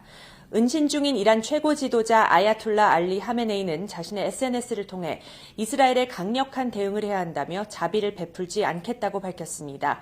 또 전투가 시작됐다 이렇게 말하면서 7세기에 무슬림 군대가 유대인 거주지를 정복했던 사건을 언급하면서 이때로 돌아간다고 적었습니다. 일부 이란 반체제 매체에서는 하메네이가 지하 벙커에 가족과 함께 은신했다는 보도가 나왔는데요. 도널드 트럼프 미국 대통령은 하메네이가 어디에 숨어 있는지 정확히 알고 있다며 쉬운 표적이었지만 적어도 지금은 제거하지 않겠다고 말했습니다. 또 인내심이 점점 줄어들고 있다면서 이란의 무조건 항복을 요구하고 미국이 이란 상공을 완전히 통제하고 있다고 강조했습니다. 네, 트럼프 미 대통령이 이란과 단판을 결정할지 이스라엘 지원을 강화할지 주목이 되는데 어떻게 전망되고 있습니까? 네, 트럼프 대통령은 지난 밤사이 백악관 상황실에서 국가안보회의를 소집했는데요. 이 회의는 80분 동안 이어졌습니다. 회의에서는 미군의 이란 핵시설 타격과 이스라엘에 대한 군사 지원 방안이 논의됐습니다. 트럼프 대통령은 이란 핵 문제 해결을 위해 협상 그리고 이스라엘 무력 지원 등 두 가지 선택지를 놓고 저울질해왔는데 CNN은 트럼프 대통령이 외교적 해결에서 미군이 개입해 이란의 핵시설을 공격하는 방향으로 생각을 바꾸고 있다고 보도했습니다.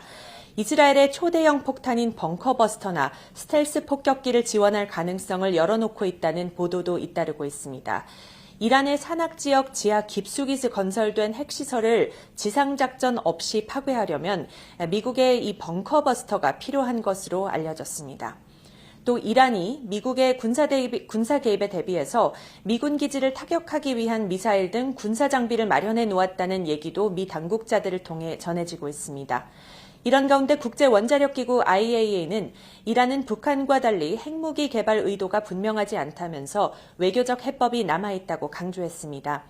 G7 정상회의에선 이란의 긴장 완화를 촉구하는 공동성명이 채택된 데 이어 이슬람권 20개국은 공동성명을 통해 이란을 향한 공격을 멈추라고 이스라엘에 촉구했습니다. 사우디아라비아, 아랍에미리트, 튀르키예 등 20개국 외무장관들은 이 성명에서 포괄적 휴전과 평화 회복을 위해 긴장 완화 노력이 시급하다고 지적했습니다. 지금까지 두바이에서 YTN 조수연입니다. 네, 전해드린 대로 미군이 이스라엘, 이란 무력 충돌에 직접 개입할 가능성이 높아지면서 중동 정세가 급변하고 있습니다. 이번엔 현지 상황은 어떤지 이스라엘에 있는 리포터 연결해 알아보겠습니다. 명형주 리포터. 네, 안녕하세요. 네, 지금 현재 계신 곳은 어디입니까? 네, 지금 저는 예루살렘에 있는 저의 집이고요. 바로 지하 벙커 앞에서 연결 중입니다. 아, 지하 벙커요. 지금 전해진 바로는 이스라엘에 있는 한인 20여 명이 인접국인 요르단으로 대피했다고 하던데 지금 거기에 계신 이유가 있으십니까? 네, 저는 여기서 현재 미디어 회사를 운영하고 있어서 뉴스가 필요한 곳에 보도를 해드려야 되고 현재 이스라엘군과 안보 전문가들의 평가로는 이스라엘의 군 작전이 2주 정도 걸릴 것으로 예상하고 있기 때문에 저는 남기로 결정을 했습니다. 예, 끝까지 책임을 다하시느라 지금 고생이 많으십니다. 지금 현지에 남아있는 우리 교민이 얼마나 되는지 파악이 되십니까? 워낙 관광 지역이다 보니 정확한 인원을 확인하기가 굉장히 어려운데요. 예. 보통 주재원이나 학생 다문화 가정 같이 장기 체류 인원은 400여 명에서 500여 명으로 알고 있습니다. 현지 이스라엘 주재 대사관에서 안전 공지 연락망을 가동해서 현재 인원 체크를 하고 있으면서 도움이 필요한 교민들을 지금 돕고 있는 중입니다. 네, 지금 공습 상황이 어느 정도 되는지가 궁금한데 계속되고 있는 건가요? 네, 어젯밤에도 거의 어제 저녁부터 오전 새벽까지 25차례 미사일 공격이 있었는데요. 이란의 공습은 수시로 계속되고 있지만 지금 현재는 이런 공격이 웨이브로 오기 때문에 지금 현재는 잠시 방공호에서 나와서 생활하고 있는 상태입니다. 네, 뭐 직접 체감하시는 분위기도 궁금한데 뭐 폭발음이나 뭐 들리는 사이렌 같은 것들이 좀 자주 어떻게 경험이 되십니까?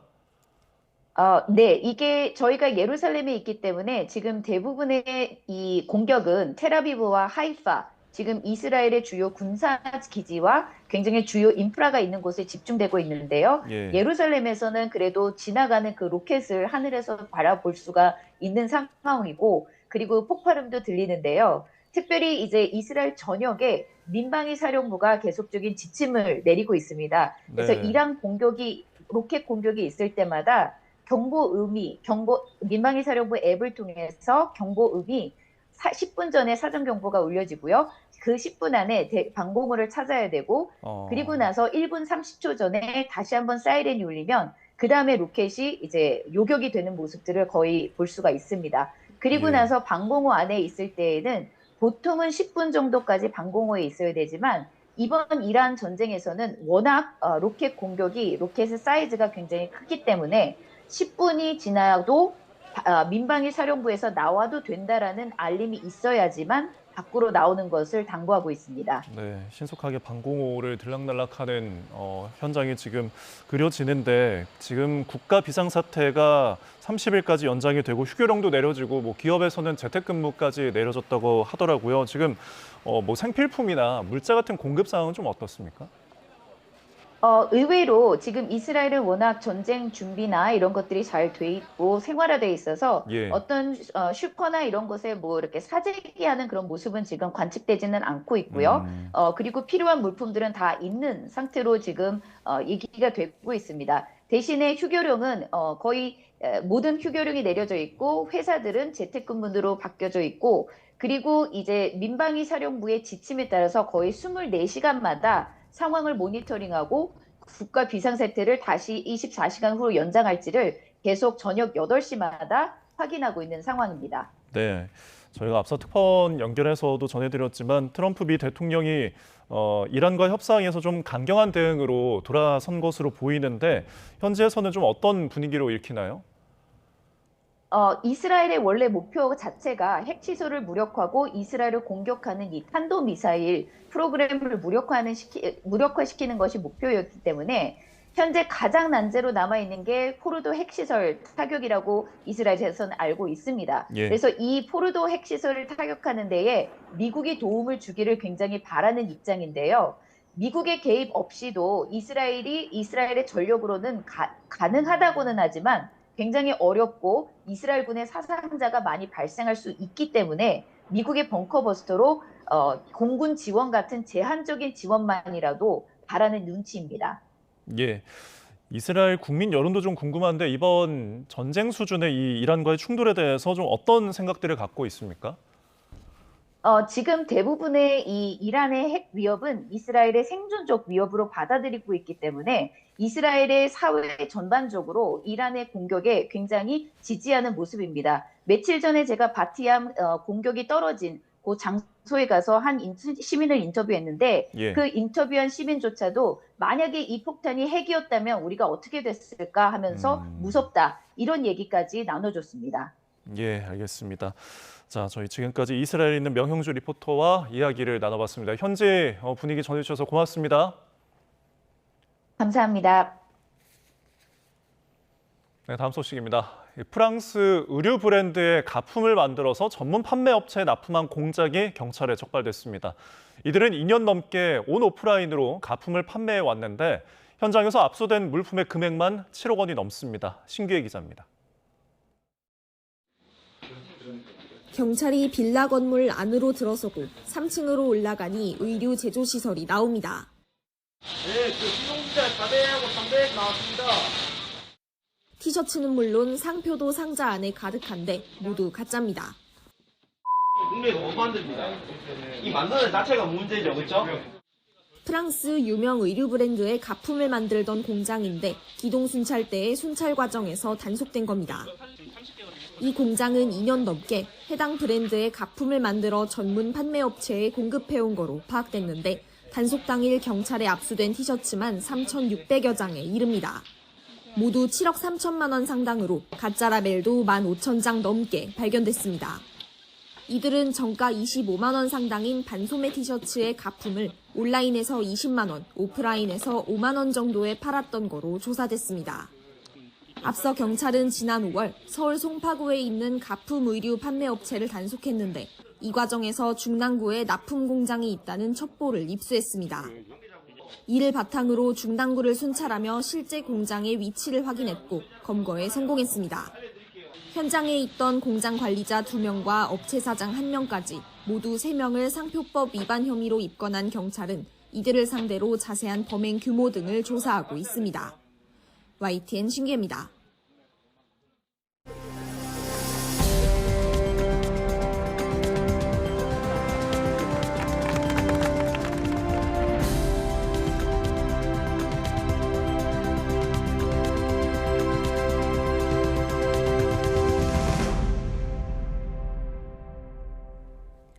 이재명 대통령이 캐나다에서 열린 G7 주요 7개국 정상회의 참석을 마치고 귀국길에 올랐습니다. 역대 대통령으로선 가장 이른 취임 10여일 만에 정상외교 무대에 선 건데 앞으로 펼쳐질 적극적인 실용 외교에 단면을 선보였다는 평가가 나오고 있습니다. 김은건 YTN 해설위원과 함께 이 대통령의 첫 정상외교 성과 과제 짚어보겠습니다. 어서 오십시오. 안녕하세요. 네, 정말 숨가쁘게 달려온 1박 3일이었는데 이제 일정이 다 끝난 거죠? 네, 그렇습니다. 지난 월요일에 이재명 대통령이 취임한 지 12일 만에 캐나다에서 열린 G7 정상회의에 참석하기 위해서 출국을 했죠. 예. 우리 시각으로 오늘 오전에 모든 일정이 마무리되면서 이 대통령도 귀국길에 올랐습니다. 사실 우리 시각으로 보면은 어제 새벽 캐나다에 도착한 만큼 G7 회의 현장에는 만 이틀도 머물지 않은 겁니다. 그래서 30여 시간 동안의 짧은 시간 동안에 다자회의와 연쇄 양자회담 등 빡빡한 일정을 소화를 한 건데요. 모두 9개국 정상 그리고 유엔 사무총장과 회담을 했습니다. 특히 역대 대통령들이 첫 정상 외교에 2달 정도가 걸렸는데 이에 비하면 아주 빠른 시기라고 할 수 있겠죠. 그리고 역시 인수위 없이 취임했던 문재인 전 대통령에 비해서도 한 달 이상 빠른 속도가 봅니다. 예, 그러니까 이번에 참석한 G7이 우리가 이 회원국은 아니잖아요. 그렇습니다. 그런데 언급하신 것처럼 그렇게 빠르게 이 다자 외교에 나선 배경이 있을 것 같은데요. 네, G7 말씀하신 대로 미국과 영국 그리고 이제 독일, 일본 이렇게 세계 주요 7개국 이렇게 얘기가 되죠. 예. 올해 의장국 캐나다가 이제 우리나라, 호주 그리고 인도, 브라질 등 주요 경제국 7개국을 이제 이번 회의에 초청을 한 거죠. 예. 우리나라는 2022년부터 이제 초청을 계속 받았는데 그만큼 우리는 이제 중요한 외교 파트너로 보고 있는 거라고 할 수 있겠습니다. 이 대통령도 이제 취임한 지 2주도 안 됐지만은 G7에 관한 실질적인 영향력 그리고 상징성 등을 고려해서 참석을 결정한 것으로 보입니다.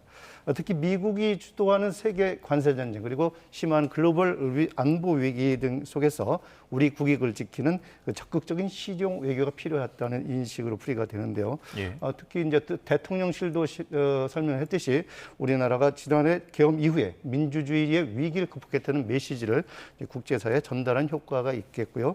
그리고 6개월간의 정상 외교가 공백 상태였지 않습니까?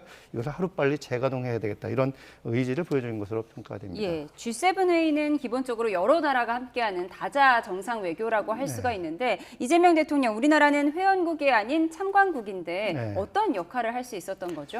네, 오늘 현지에서 이제 G7 국가들 그리고 초청받은 7개국 정상들이 모이는 확대 회의가 열렸습니다. 예. 여기에서 이제 주제는 이제 에너지 안보의 미래 이렇게 해서 이 대통령도 여기에서 에너지 공급망 다변화 그리고 AI와 에너지의 연계 문제 등을 주제로 해서 두 차례 연설을 했습니다. 첫 연설에서는 에너지 안보와 핵심 광물 공급망 안정을 위한 국제적인 연대 그리고 협력에 대해 적극 동참하겠다고 이렇게 밝혔고요. 그리고 우리의 AI 인공지능 대전환 추진과 함께 아태 지역에 제1의 AI 허브를 구축을 병행하겠다 이렇게 소개를 했습니다. 이와 관련해서 올해 경주에서 이제 에이펙 정상회의가 열리죠. 여기에서 글로벌 AI 협력의 비전과 구체적인 이행 방안을 제시하겠다고 이렇게 얘기를 하면서 참석을 요청하기도 했습니다. 예. 이 대통령이 지난 대선 핵심 공약 중에 하나가 AI 3대 강국 진입 아니겠습니까? 그래서 주요국 정상들이 있는 이런 자리에서 AI 비전 그리고 계획을 알린 계기가 됐다 이런 평가고요. 대통령실도 이런 에너지 공급망과 AI 등 글로벌 현안에 적극적으로 참여함으로써 국제적 위상을 공고히 하는 효과가 있다 이렇게 설명했습니다. 네, 사실 이렇게 뭐 주요국 다자 정상들과 만나는 것도 중요하지만 양자 1대1로 회담을 하는 것도 굉장히 주목을 받았잖아요. 네. 이번에 이제 일본과 처음으로 정상회담 가졌는데 어떤 내용이 좀 오갔습니까? 네, 이번에 이제 연쇄 정상회담이 있었다고 소개드렸고요. 이 중에서도 이제 한일 정상회담이 이제 가장 이제 관심이 컸었는데 이 대통령이 그동안 한일 관계 관련해서는 과거사에 원칙적으로 대응을 하고 경제와 안보 협력 이런 부분들에서는 실리에 따라 대응한다 이런 원칙을 계속 밝혀왔고요. 네. 그만큼 오늘 이제 회담에서 어떤 얘기가 오갈지 이제 관심이 많았었는데 일단 회담은 이제 친근하고 우호적인 분위기 속에서 진행이 됐다고 설명을 합니다. 이 대통령 발언 잠시 들어보겠습니다. 예. 마치 앞마당을 같이 쓰는 이웃집처럼 우리는 뗄래야 뗄 수 없는 관계였습니다. 작은 차이들이 또 의견의 차이들이 있긴 하지만 그런 차이들을 넘어서서 한국과 일본이 여러 면에서 서로 협력하고 서로에게 도움되는 관계로 더 발전해 나가기를 기대합니다. 네, 이런 기조에 따라서 오늘 회담에서는 이제 산업 공급망 그리고 문화와 인적 교류 등에서 협력을 강화한다는 의지를 이제 다졌다는 게 대통령실의 설명입니다. 예. 특히 한일 수교 이제 60주년이죠 올해가 앞으로 그리고 또 60년도 미래지향적 관계를 공고히 해나가기로 했다 이렇게 했고요. 이의 일환으로서는 양국 간의 셔틀 외교도 재개한다 이런 의지도 확인을 했습니다. 그리고 이제 북한 핵 문제 역시 중요한 문제죠. 한반도 주변 정세 관련해서 한미일 간의 긴밀한 공조도 유지하기로 했고요. 일단 미묘한 과거사 문제는 이제 잘 관리를 해 나가면서 앞으로 협력을 증진한 방향으로 대화가 이루어졌다 이렇게 볼 수 있겠습니다. 예, 한일 정상회담을 지켜봐 주셨는데 이번 방문의 가장 큰 관심 역시 한미 정상회담이었는데 네. 트럼프 대통령의 조기 귀국이라는 돌발 변수 때문에 결국 이루어지지 못했어요. 뭐 우리 네. 잘못은 아니지만 아쉽긴 하잖아요. 네, 그렇습니다. 아무래도 정상회담 개최를 불과 하루 앞두고서 이제 예정됐던 회담이 취소되면서 대통령실 쪽에는 이제 당혹한 기색 영역을 했습니다. 네. 이 대통령이 이제 첫 정상외교 무대에서 가장 관심이 있었던 부분인 만큼 헛달감도 이제 컸던 것으로 보이는데요. 대통령 대통령실 일단 미국 측으로부터 회담 무산에 대한 양해를 구하는 연락을 받았다고 설명을 했고요. 그리고 이제 미국도 이제 급하게 이제 트럼프 대통령 조기구 결정한 것으로 이제 보이는 만큼 외교 결례로는 보지 않는다 이렇게 설명했어요.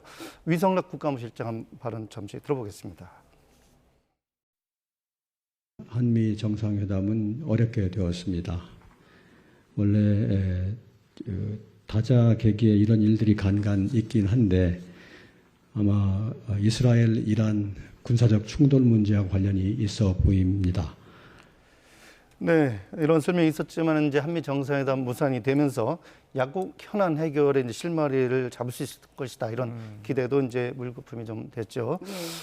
한미 간에는 이제 관세 문제 그리고 통상 협상과 함께 방위비 분담금과 주한미군 재배치 문제 이런 시급한 현안이 이제 놓여 있죠. 사실 이 대통령이 이번에 이제 회의에 참석하기로 한 큰 이유도 한미 통상 그 현안을 풀 실마리를 찾기 위한 그런 측면도 있었다는 관측이 있었는데 결국 이번에 한미 정상회담 이제 이루어지지 않으면서 G7 회의에서 이제 국익 위조 실용 외교 이렇게 펼치겠다 이렇게 했던 그 다짐도 조금은 이제 빛이 발할 수밖에 없게 됐습니다. 네, 뭐 조금 아쉽게 됐지만 그래도 다음 주에 지금 나토 정상회의가 예정돼 있는데 이 대통령이 만약에 여기를 방문을 한다면은 지금 한미 정상회담이 이루어질지 이 가능성도 조금 기대가 되거든요. 네, 현재 이제 그런 가능성이 제기가 되고 있습니다. 일단 대통령실에서는 가장 빠른 계기를 찾아서 이제 한미 정상회담을 다시 추진할 방침이고요. 이 대통령도 그렇게 이제 준비를 하라고 지시를 한 상태입니다. 현재로서는 이제 오늘 24일부터 네덜란드 헤이그에서 나토 정상회의가 열릴 예정인데 이 나토는 이제 서방 중심의 군사 동맹이죠. 그래서 2022년부터 인도 태평양 지역의 이제 안보 협력 강화하기 위해서 우리나라와 일본 그리고 호주와 뉴질랜드 정상들을 초청해 왔고 우리나라는 3년 연속 참가를 했습니다. 이번 회의에는 이제 트럼프 대통령 참석이 거의 확실시되고 있고 이 대통령이 나토 회의에 간다면은 한미 정상회담 열릴 가능성이 이제 크다는 관측이 나오고 있습니다. 대통령실은 일단 계속 검토하고 있다 이 정도까지 이제 반응이 나오고 있는데 다가오는 한미 통상 협상 시한이 이제 다음 달 8일이죠. 그래서 그 전에 양국 정상 간의 만남이 성사가 되면은 협상에 도움이 될 것이다 이런 기대가 있고요. 그런데 이제 나토가 이제 최근 우크라이나 전쟁 문제로 해서 이제 러시아와 이제 대척점에 서 있는 거 아닙니까? 그래서 한반도 긴장 완화나 이제 남북관계 개선 측면에서는 불참해야 한다 이런 주장도 좀 있습니다. 그래서 새 정부가 이제 국익 위주의 이제 실용 외교를 펼친다고 이렇게 강조하고 있기 때문에 어떤 해법을 이제 마련할지가 이제 관심이 됩니다. 이제 이재명 대통령 귀국하고 나면 새 정부 조각과 인선에 집중을 하게 될 텐데 지금 당장 김민석 후보 청문회가 앞두고 있고 여러 의혹이 불거진 상황에서 어떻게 대응할 걸로 보세요? 네, 일단 이제 이 대통령이 이제 캐나다로 가는 전용기 속에 안에서 이제 기자간담회를 했죠.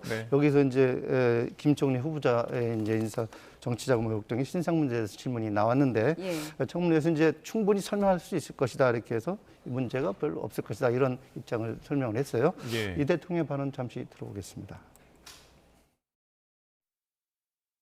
본인에게도 어떻게 되는지 물어봤는데 본인으로서는 뭐 충분히 다 설명할 수 있는 예를 들면 그냥 의혹에 불과하다라고 말씀하고 계셔서 충분히 청문회 과정에서 충분히 다 설명할 수 있을 거라고 생각이 됩니다. 네, 이와 관련해서 여야도 일단 24일과 25일 이틀 동안 이제 김민석 총리 후보자 청문회 하기로 이제 합의를 했죠. 그래서 일단 그 앞으로 이제 청문회 과정에서 검증안을 거칠 텐데 그 전에 앞서서 벌써부터 이제 공방 아주 가열이 되고 있습니다.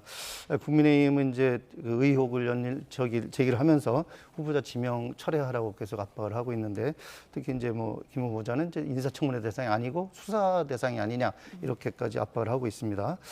반면에 민주당에서는 이제 근거 없는 의혹 제기다 그러면서 이제 정치 공세를 중단하라 이렇게 맞서고 있죠. 특히 이제 자금 출처 확인 위해서 김 후보자의 배우자까지 이제 청문회 증인으로 이제 선택하겠다 이렇게 요구하고 있는 상황이어서 비판을 하고 있는데 김 후보자 이제 그동안 거듭된 해명을 하고 있는데 앞으로 이제 청문회 일정까지 계속 공방이 이어질 것으로 보입니다. 자, 그리고 이 대통령 조금 전 보고 온 이제 전용기 기자간담회에서 지지율에 대한 이제 질문을 받았을 때 임기 출발 때보다 마칠 때 지지율이 좀 높아지길 기대한다라고 밝혔거든요. 지금 이제 국내로 돌아와서 어떤 부분에 주력을 할까요? 네, 기내 기자간담회에서 이제 국내 현안에 대해서 이제 여러 가지 얘기를 했죠. 예. 우선 이제 취임과 동시에 지금 속도감 있게 추진하고 있는 게 추경 예산인데 이와 관련해서 이제 소득 지원 그리고 소비 진작 모두 고려하겠다 이렇게 말을 했습니다. 취약계층을 선별적으로 더 많이 지원을 하면서 동시에 모든 국민에 대해서 지급한 보편 지급도 이제 고려하겠다 염두에 둔다 이런 취지로 풀이가 됩니다. 이와 관련해서 오늘 당정회의가 있었죠. 그래서 전국민 지원금을 지급을 하되 차상위계층 그리고 기초생활수급자 등에게 지원금을 추가로 주는 방안이 이제 마련이 됐습니다. 그래서 내일 국무회의를 앞두고 있는 상황인데 반면 야권에서는 이제 추경 예산 취지는 공감하지만 물가 그리고 국가 채무에 악영향을 줄 수 있다 이런 지적을 하고 있습니다.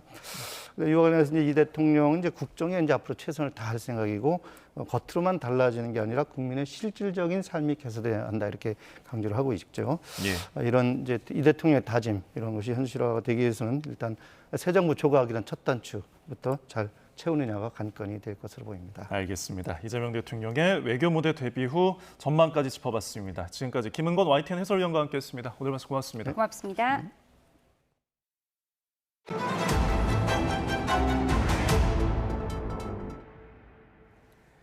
북한이 러시아에 대규모 공병을 파병하기로 하면서 그 배경과 목적에 관심이 쏠리고 있습니다. 네, 국제사회의 휴전 압박을 받고 있는 러시아가 마지막 대공세에 나설 수도 있다는 분석이 나옵니다. 권영희 기자입니다. 러시아는 북한 공병대가 쿠르스크 재건 임무를 담당할 것이라고 밝혔습니다. заминированных территорий, других взрывоопасных предметов это сотни гектар, это сотни километров разрушенных линий электропередач, дорог, коммуникаций, населенных пунктов, домов. 그러나 일반적으로 전투 공병이 투입되는 전쟁 양상을 보면 다른 업무에 투입될 가능성도 큽니다. 전투 공병은 적이 설치한 지뢰나 장애물, 파괴된 교량 등을 신속히 극복하고 새로운 진격로를 개척합니다. 지뢰와 철조망 등 장애물을 설치해 적의 진격을 막거나 저지하는 역할도 합니다. 진지 구축과 방호 시설 설치로 아군 생존성을 높이고 보급로도 확보합니다. 결국 전투 공병의 투입은 전선이 복잡해지고 승패가 좌우되는 국면일 수 있습니다. 우크라이나 군 관계자와 분석가들은 미국과 유럽의 휴전 압박이 더 거세지기 전에 러시아가 대대적인 공세를 펼칠 것으로 예상합니다. 특히 현재 전체 영토의 70%를 점령한 동부 도네츠크 지역이 주요 목표가 될 수 있습니다. They produce 4 times as much ammunition as the whole of NATO is producing as we speak. They are reconstituting their armies. Their whole economy is on a war footing. 북한은 진지 구축에서 세계 최고 수준으로 평가받습니다. 새로운 위치를 확보할 때마다 방어 구조물을 설치하는 러시아는 전쟁 초기부터 북한 공병 부대에 관심이 컸던 것으로 알려졌습니다. 이미 지난해 10월 도네츠크 점령지에 소규모 북한 공병 부대를 주둔시킨 적이 있습니다. YTN 권영입니다. 뜨거운 햇볕이 따갑게 느껴지는 하루였습니다. 내일도 낮에는 강한 볕이 내리쬐며 오늘보다 덥겠는데요. 한낮에 서울이 32도, 대구는 33도까지 오르겠습니다. 저녁부터 밤 사이에는 곳곳에 비가 시작될 텐데요. 내륙 지역은 올여름 첫 장맛비가 되겠습니다. 제주도는 오전부터 비가 시작되겠고 저녁에는 일부 서쪽으로, 밤에는 중부지방으로 비가 확대하겠습니다. 비가 내리기 전까지 대부분 지역에서 자외선이 강하고 오존 농도가 짙겠습니다. 모레까지 경기 북부와 강원 북부에 80mm 이상, 그 밖에 중부지방에는 최고 60mm, 남부지방에는 5에서 40mm의 비가 예상됩니다. 내일도 예년보다 덥겠습니다. 아침 기온은 20도를 웃돌겠고요. 한낮에는 서울과 광주가 32도, 대구 33도까지 오르겠습니다. 모레는 전국으로 비가 확대하는 가운데 모레 오후부터 수도권과 영서에는 강한 비가 집중되겠습니다. 날씨였습니다. 네, 수요일에 보내드린 뉴스온 마치겠습니다. 함께해 주신 여러분 고맙습니다.